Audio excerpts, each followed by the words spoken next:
அப்ப டோட்டல் எவ்வளவு இந்த இடத்துல 2 கிடைக்கும்.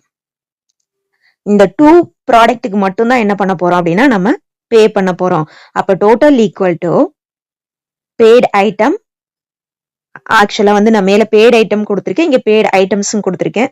பேட் ஐட்டம் தான் வரணும் இன்டு பிரைஸ். அப்ப 2 இன்டு 599.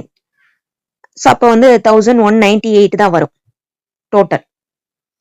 கிளியரா? இப்ப நான் 4 பொருள் வாங்க போறேன் அப்படின்னு வச்சுக்கோங்க. அப்ப 4ஐ நம்ம என்ன பண்ணணும், 2ஆல தான் டிவைட் பண்ணணும். அப்ப நமக்கு கிடைச்சிருக்க கோஷன் வேல்யூ வந்து 2, ரிமைண்டர் வேல்யூ வந்து பாத்தீங்கன்னா 0. அதாவது ஆஃபர் 2, லெஃப்ட் 0வா இருக்கு. அப்ப ரெண்டத்தையும் நம்ம டோட்டல் பண்ணும்போது 2 + 0 2. அப்ப நம்ம எவ்வளவுக்கு வந்து பே பண்ற மாதிரி இருக்கும் பேட் ஐட்டம்ஸ்? 2 பொருளுக்கு தான் நம்ம வந்து பே பண்ண போறோம். 4 பொருள் வாங்கி 2 பொருளுக்கு மட்டும்தான் நம்ம பே பண்ண போறோம். அப்ப 2 × 599 அகைன் நமக்கு வரப்போற ஆன்சரு 1198.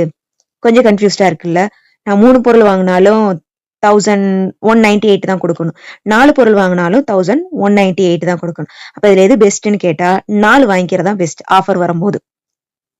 உங்களுக்கான டாஸ்க் 5 ப்ராடக்ட் வாங்கினா நீங்க எவ்வளவு பே பண்ணுவீங்க?